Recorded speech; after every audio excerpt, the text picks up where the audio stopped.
तहरीक इंसाफ के लॉन्ग मार्च में शरीक खातून रिपोर्टर इमरान खान के कंटेनर तले आकर जाँ बहक। सदफ नईम निजी टीवी से मुंसलिक थी। अफसोसनाक हादसे के बाद इमरान खान नीचे उतर आए। लवाहिकीन से ताज़ियत का इजहार।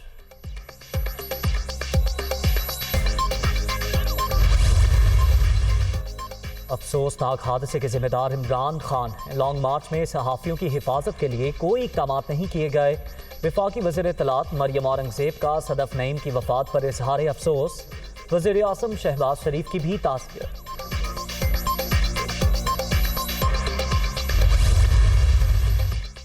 और NA-45 कुरम में ज़िमनी इलेक्शन वोटिंग का अमल मुकम्मल होने के बाद गिनती जारी। इमरान खान और JUI-FA के मलिक जमील आमने सामने। जमात इस्लामी के शेर मोहम्मद खान भी जीत के लिए पुरुम्मीद।